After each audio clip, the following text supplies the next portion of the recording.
But here we are finally for our second training of the month on emotional literacy. So some of you may be thinking, what does this have to do with caregiving? And some of you may be thinking, I know exactly what this has to do with caregiving, right?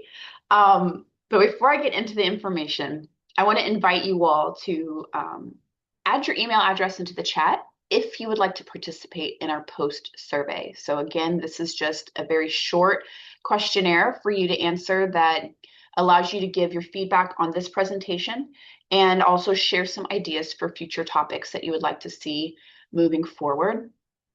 I do take your feedback seriously. I do like to implement your feedback into the information I curate for you. And so if you have anything that you would like to maybe do a deeper dive on that I've already visited, or something new that you haven't had presented to you, please let me know by completing that survey. So just put your email address in the chat. Also, this training will be recorded. And so if you want to share it or revisit it, it's typically on our website the Monday after. So check on Monday afternoon or Tuesday on our website, and it's also going to be on our YouTube channel. Okay. And if you have any questions during this, go ahead and add them into the chat. If you'd like to unmute and talk, you can, but that would put you on the recording. And if you don't want to be on the internet, then, just add it into the chat. We can talk about it after the presentation. Okay. So today we're going to talk about something that might seem small, but it's actually one of the biggest tools we have for staying grounded and connected in caregiving. As you all know, caregiving is not just the tasks that you do, but the logistics and all that stuff, but it's also can be incredibly emotionally taxing. And it can also be a situation where our ability to regulate ourselves can make or break the day, right? We can't control everybody and everything in our environment, but we can be more mindful on how we respond and how we internalize certain things. And knowing this emotional literacy, understanding our emotions can really help prevent some of those more risky factors of burnout, caregiver burnout, okay?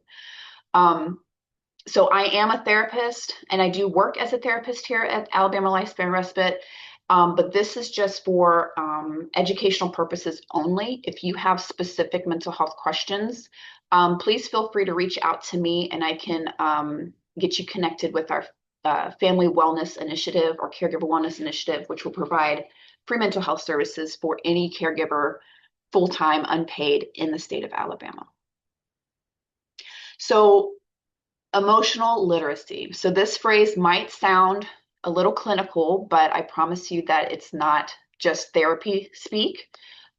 This is about giving yourself language for what you're feeling so that you can care for yourself in the ways that you care for everyone else, okay? So our agenda today is, of course, we're going to define emotional literacy. We're going to talk a little bit about the purpose of emotions. What are they for? We're going to explore briefly 5 core emotions, and then I'm going to give you some tips on how to practice emotional literacy and regulation. Of course, this is not going to be an exhaustive training, but this will be a good starting point if you want to do some of your own research, or if you have a mental health provider, you can maybe ask them some more questions, okay? So we all know that caregiving is a beautiful experience in a lot of ways, but it can also be equally brutal, right?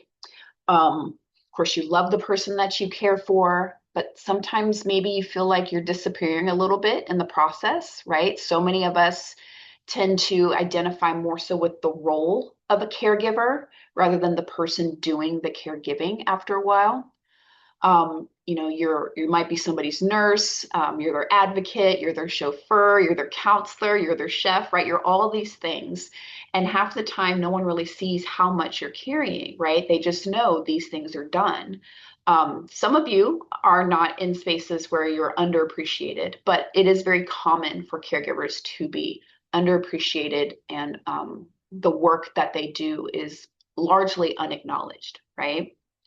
So before we go any further, I want to ask you, what have you carried this week that no one has seen? You don't have to share it in the chat or anything, but I just want you to kind of take a moment and answer that to yourself. What have I carried this week that nobody else saw, right? So what is emotional literacy? Well, it's simply the skill of naming what you feel, right? That's it. It's multiple syllables for something very, very simple. But I want you to think of it like a care tool, okay? So it's a tool in your arsenal that's just for you. So when we can name what's going on inside us, then we don't get it, we don't get swallowed up by it as much, right? It's kind of like checking your dashboard when you're driving, right? If a warning light comes on, you don't just throw the whole car away, right? You notice it and you tend to it, right? Unless you're like me, then you just, see how many lights can come up before you finally go to the mechanic. But ideally, we're paying attention to those signals, right? And we're thinking, okay, some maintenance needs to be done. Emotional literacy is very similar, right? What am I feeling? Why am I feeling it? And what do I need in this moment? Okay. So if caregiving is a long drive, emotional literacy is checking the dashboard, just noticing what lights are blinking before the engine overheats. Okay. So we can think of emotions in this regard as just like maybe even irritability or apathy, right?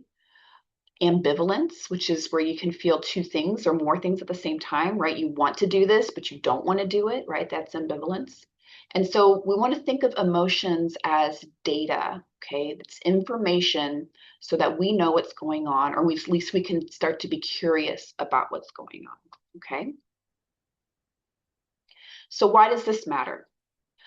Many of us weren't ever taught how to talk about emotions, right? If you're in my generation, maybe a little older, maybe a little younger, it was kind of one of those things where, if you're crying and the conversation always shifted to, well, I'll give you something to cry about, right? Suck it up, go somewhere else if you want to act that way, right? And sometimes those are okay. But when you're growing up and you're exploring emotions for the first time and you don't know how to navigate them, you don't know what they mean, and you're just reacting, chances are you probably had an adult in your life who didn't know how to manage that or didn't know how to teach you how to manage that. Or if they did, you're probably one of the privileged few, but many of us weren't taught how to really navigate our own emotions. We were taught how to be, what's the word I'm looking for? Easy, right? If we're quiet, then we're not a problem, right? But we're taught to be strong. We're not really taught to be emotional in a lot of ways, right? But emotional strength doesn't mean that we're pretending that we don't feel. We it just means that we are honest enough to name what's real so we don't get buried under it, right? And so when we don't name what we feel, obviously it doesn't just go away, right? It can find sneakier ways to come out, right? So some of us have an aversion to saying, I'm irritated or I'm angry or I don't want to do this, right? Because those kind of have like a negative connotation. And for some reason, caregivers have been kind of labeled as this monolithic thing of like, you're doing it all with, kindness and softness and you're happy to do it, which can all be very true, but you're still a human being, right? So there's many layers to it. So irritability, exhaustion, brain fog, feeling like you're about to snap over something small. This is kind of what happens when we don't name our emotions and we don't address the emotions, right? They come out in these other ways. Okay. So unspoken feelings are like weeds in a garden. If we ignore them too long, they take over. Okay. Now, that does not mean that I'm giving you permission to be explosive and reactive, right? Well, Jenny said I have to feel my emotions, so I'm going to punch a wall, okay? That's not what I'm saying. We want to name the emotion and we want to honor the emotion by getting curious, okay? So, many of us were never taught how to talk about emotions. Emotions can run high in caregiving, but often get buried under the tasks that need to be done. And naming helps bring compassion to the parts of us that are struggling. Okay. It's okay to be exhausted. It's okay to be angry. It's okay to feel like things aren't fair. Okay. They're not pleasant emotions necessarily, but they aren't bad emotions. Okay. I don't believe there's a such thing as a bad emotion because, again, emotions are data. Okay. It's our body, it's our nervous system telling us, pay attention to this thing. okay? And that's really what we're trying to nail down today, is that emotions are data. On that note, what are they for, okay? So emotions, again, aren't bad. They're messengers. They show up to tell us when something matters, okay? So grief is telling you, hey, you lost something really important, right? Something mattered here. Anger, a boundary was crossed, right? This doesn't feel good to me. This is against, my boundaries. I'm frustrated about this. Guilt. Guilt really gets a bad rap. We tend to carry it around like a second skin a lot of times. But it really means that you care, right? I want this to be the best. I want to perform the best. I want to do the best. And when you feel like you've fallen short, that's when the guilt kind of comes in, right? It means you care. And overwhelm, of course, means that, hey, I've hit my limit, right? My cup runneth over in not a fun way, right? I'm overwhelmed. I've reached my limit. And so these emotions aren't problems, they're signals, right? They're not saying, hey, you're failing because you feel this way. It just says, hey, you're a human being. And there's some things that need to be addressed, right? The maintenance light is coming on. So we don't ever want to shame ourselves for feeling what we feel. We always want to meet emotions with curiosity, okay? So I want to show you briefly this feelings wheel. Some of you are maybe familiar with this, some of you maybe aren't. But if you look here in the center, if you can see, there's 6 basic emotions. We got sad, mad, scared, joyful, powerful, peaceful. But then they split into more nuanced language, right? In the next level. So let's say under mad, we've got hurt, hostile, angry, rage, hateful, critical. You see how those are a little bit more in depth, right? There's a little bit more nuanced other than just mad, right? And then beyond that are even more emotions. So we've got jealous, selfish, frustrated, furious, irritated, skeptical, right? So some people can be irritated and feel like they're mad, right? But irritation and anger aren't necessarily exactly the same thing, but they are part of the same sprout, right? They're kind of part of that same spoke here if we're thinking about this in terms of like a bicycle wheel or whatever. So I wanted to show this to you because sometimes we can feel something and not really have a name for it. Okay. And naming our emotions, and I would encourage many of you to get something like this. You can just do a quick Google search online for a feelings wheel and start getting curious, right? I'm feeling something. I'm feeling, maybe I'm feeling a little bit of fear, but what is that, right? We can get more in depth, right? Because you're going to probably address, rage differently than you're going to address frustration, right? So this is just part of emotional literacy. So I just wanted to give that to you as like an example to see how it kind of expands, right? We are very complex creatures, but we are still knowable creatures. So the 5 basics, core emotions. So to make emotional literacy less overwhelming, we're going to start with just 5 core emotions. So mad, anger, frustration, resentment. Okay. Sad, grief, disappointment, loneliness. Glad can be joy, contentment, or relief. Scared can be fear, anxiety, or dread. It's kind of like I'm dreading the electric bill because it's been so hot. I'm not scared of it, right? But it's still kind of part of the same vein. And ashamed, so that could be guilt, embarrassment, or even inadequacy.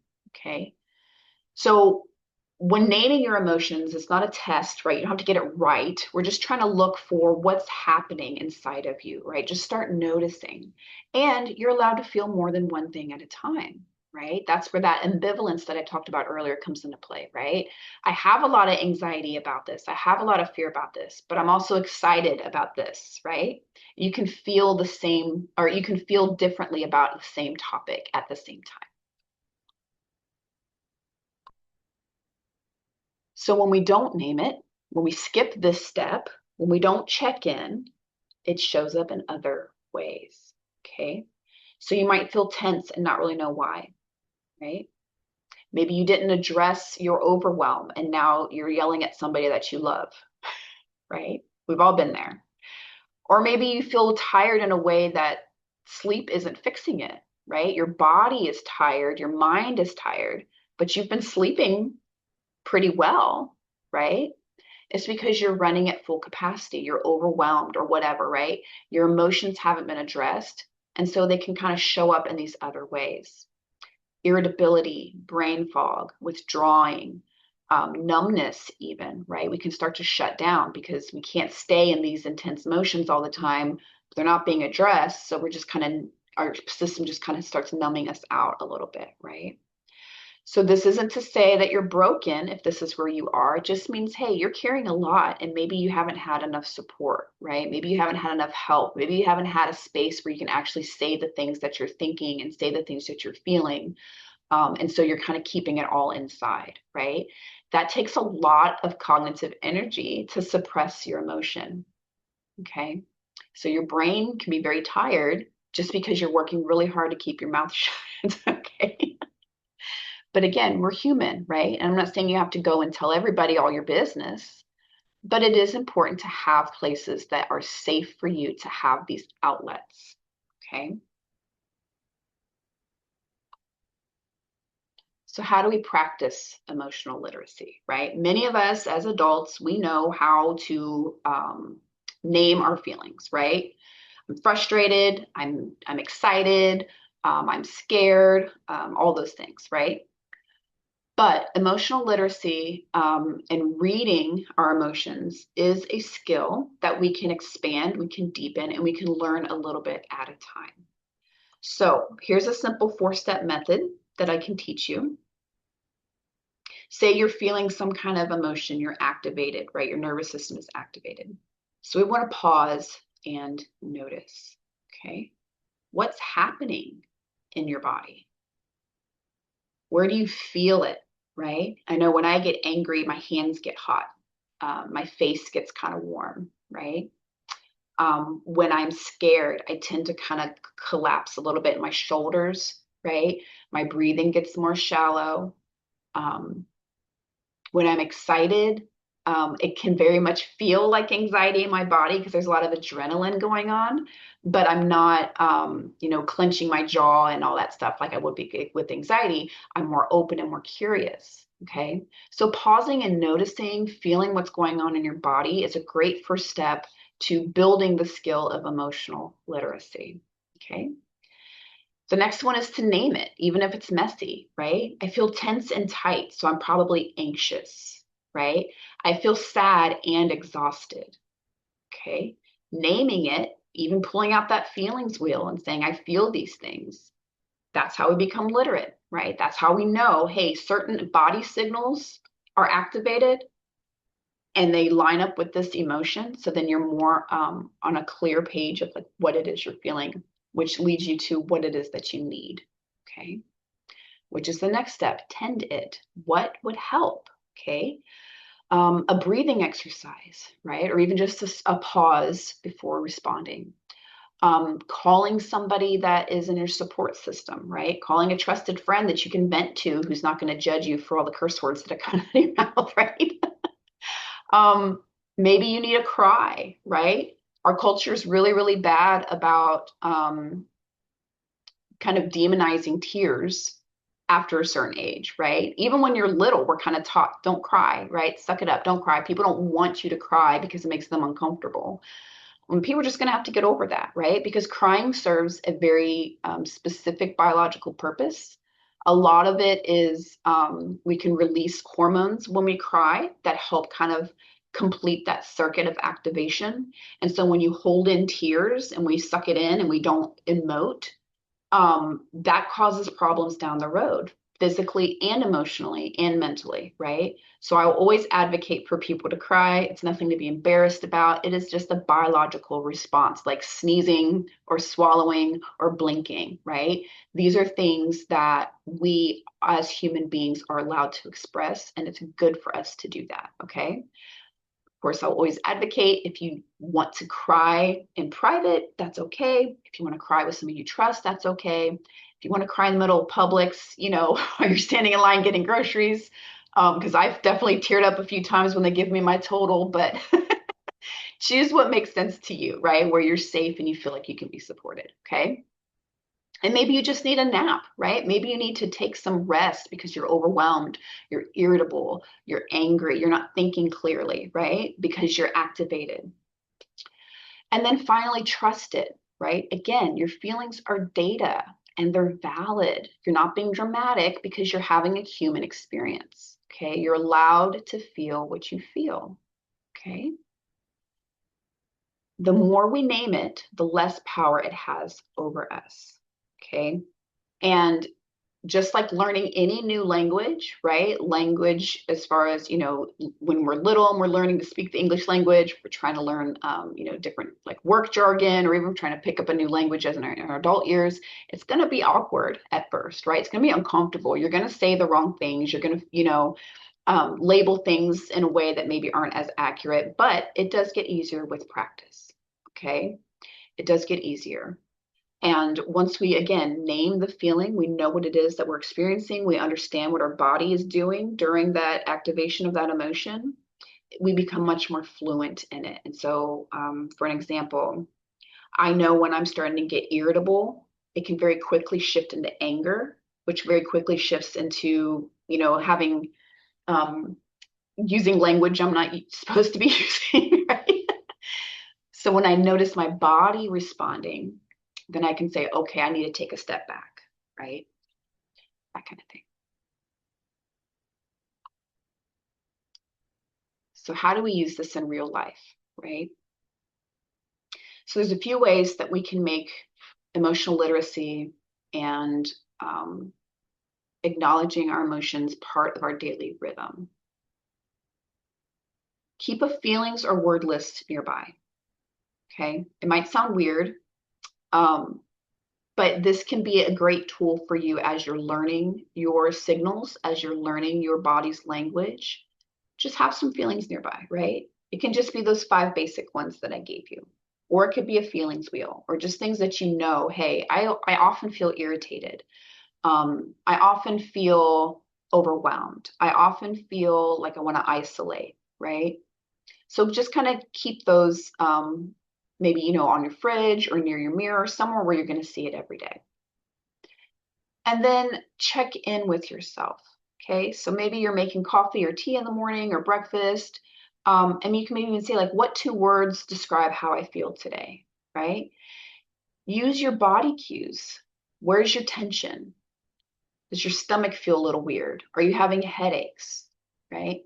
Some of that could be just, hey, you need to eat something, or you're stressed or whatever, right? It could be that. But it could be these unchecked emotions that are kind of running in the background, just kind of, gaining traction, right, in your body. So a 2-word check-in each day. I'm feeling, anxious, and I'm also feeling content, right, at the same time, whatever it is. And then you can kind of pair this with something that you already like to do, or something that you already do, right? Like I said before, like making your coffee, breakfast, brushing your teeth, whatever, right? Just so you know, it's a daily thing, already kind of adhered to something you're already doing. So you're not creating more work for yourself. You're just kind of pairing things together. And then give yourself permission to feel more than one thing, right? Sometimes people say, well, I'm not really angry because I also feel this, right? Okay, well, you can feel this and that, right? You can feel motivated to do what needs to be done and still kind of angry that you have to do it, right? That doesn't mean you have to react to your anger, but acknowledging it's there is the part that makes it healthy, right? And then you can say, too, if I know I'm feeling anger, how can I acknowledge this in a way that's healthy? How can I release this emotional energy in a way that's healthy, not harmful to anybody, right? Because we know swallowing it down is not the healthy way to manage that, right? So maybe it's music, maybe it's, talking to a friend, maybe it's writing a poem, maybe it's watching something funny, maybe it's just doing a journal prompt and you're scratching down, I feel angry because, okay? But allowing it to be what it is without shaming yourself for it, that's how we kind of navigate it in a healthy way. Okay. So it's kind of like stretching for your heart. Okay. You're letting things loosen. You're letting things be what they are. You're allowing it to take up space. Okay.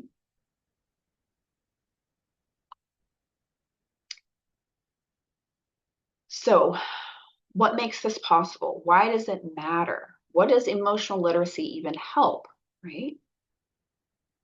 You're able to communicate your needs more clearly, right? This will give you language that maybe you didn't have before, okay? Because if you walk into a room and you say, I'm mad, right? People are going to respond to anger. But if you walk into a room and say, I'm frustrated, right? Maybe they're going to switch into problem solving mode, right? Or maybe you're going to switch into problem solving, right? Not to say there's anything wrong with being angry or mad, but sometimes we say we're mad when we're really frustrated, or we say we're mad when we're really scared, right? So that's how emotional literacy can help you communicate your needs much more clearly, okay? It can help you speak your needs before they become a scream, right? It can help you notice what's yours to carry and what isn't, right? You avoid carrying what isn't yours when you're aware of what you're feeling, okay? So you can have empathy for somebody who's experiencing sadness, right? You can want to support them when they're feeling that way, but that doesn't mean you get to take their sadness and put it in your pocket and take it home with you, right? So if you can say, I'm feeling compassion for this person who is sad, rather than saying, I'm sad because you're sad. And that could be the case, right? You guys could both be sad. That's okay. But the literacy will kind of help you decide what's actually yours and what's somebody else's. Okay. And I think this is especially important for those of you caring for somebody at home. Um, they have a lot of emotions as well, right? They're going through something as well. And so they're going to have their own emotions, right? And you can be there and help them process it and help them hold it, but you don't have to make it yours. You don't have to take ownership of how they feel, okay? And it can help you respond instead of react, which is the key for emotional maturity, right? We can feel something and be very mindful how we respond to that something, okay? And it can help you stay connected to who you are, not just what you do. Okay. So knowing your own emotions, knowing where you are on that wheel helps you create a space to yourself to just be a real human being and not just function, right? You're not just the role of caregiver. So when we name it, we can tend to it. And when we tend to it, we can keep going. Okay. And so when we do that, we can keep on caregiving without losing ourselves in the process. Okay. And for those of you caring for children, right, this will help you with helping them learn how to be regulated. Okay. This is incredibly valuable. This is an incredibly valuable skill, especially if your children are maybe prone to like meltdowns or, maybe they have a hard time um, not being reactive, right? They're feeling big things in these little bodies, and it's really hard to kind of rein it in. And so by you knowing yourself better, then you're better equipped to help them understand themselves. Okay. And this is going to be a short one, by the way, guys. I only have a few more slides left. So I want to invite a quiet moment of reflection. Okay. Because it's one thing to tell you all these things, but it's quite another to really sit and let them take root within you, right? So we don't have to add it into the chat, but you're more than welcome to if you'd like. You don't have to unmute and have a conversation if you don't want to. This is just self-reflection, okay? So what emotions are the easiest for you to name, right? We have some that we don't feel super uncomfortable naming. We have some that are easy to kind of name on the surface, but going any deeper into why those emotions are even there can be kind of scary. So we just kind of stay very surface level with our emotions. But what are some that you're most comfortable naming? Some of them may be the more pleasant ones to experience, right? Like I'm happy, I'm hopeful, I'm excited, right? Those can be easy. I'm afraid. Um, I feel shame. I feel guilt, right? Those may be a little more difficult to name, okay? And then what is one small way you can begin practicing emotional literacy this week? What's one small way you can start naming how you feel this week, right? And it could just be maybe a beginning of the day check-in, an end of the day check-in, right? And you don't have to have some big emotional arc throughout the day to start this, okay? You don't have to say, well, I had a really, kind of a neutral day. I don't need to check in with myself. Okay. But you can also check in with yourself just to kind of form the habit, right? And start to notice the patterns, right? Today I didn't feel one way or the other. I was kind of ambivalent all day, or I was kind of apathetic all day, right? And that's information, right? Why are you apathetic? Why don't you care? Okay. So whatever came up for you during this reflection, that's your starting place. Okay. We're not trying to pressure you to do anything, crazy over the moon with a million steps. We're just building the skill of awareness, what's going on internally. Because again, so much of what you do is pushed outward, right? What does everybody else need? How's everyone else feeling? How can I manage the environment around everybody else's emotions, right? And that's part of the job. We get that. But that doesn't mean that you need to be excluded from that as well, right? A lot of people have this skill of emotional literacy when it comes to other people, but are it's completely foreign when it comes to themselves. So this is just an invitation to maybe do some internal reflection, right? How do I feel about this? And how is this emotion impacting the way I'm handling this, right?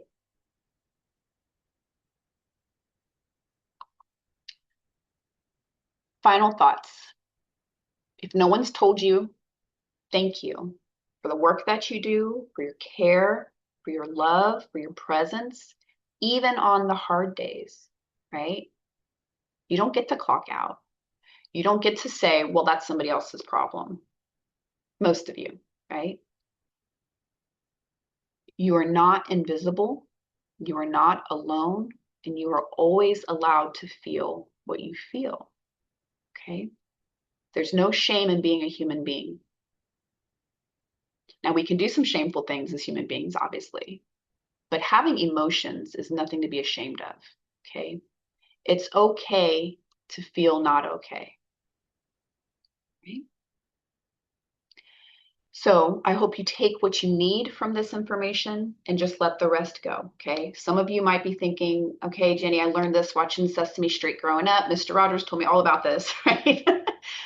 But it could also just be a nice reminder, right? Maybe it's not new information, but it's just a reminder that you're a human being and you can care for yourself in many different ways. It doesn't just have to be a weekend away. It doesn't have to be a long shower. It doesn't have to be all these, additional things.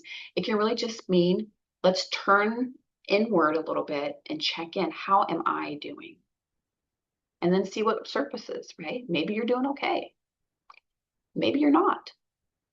But it's getting curious is where we find that baseline so we can start moving in the right direction.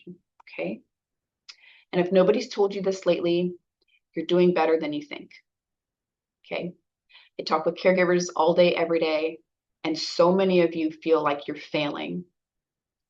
And I have yet to find a caregiver that is failing. Struggling, yes, not failing. Okay.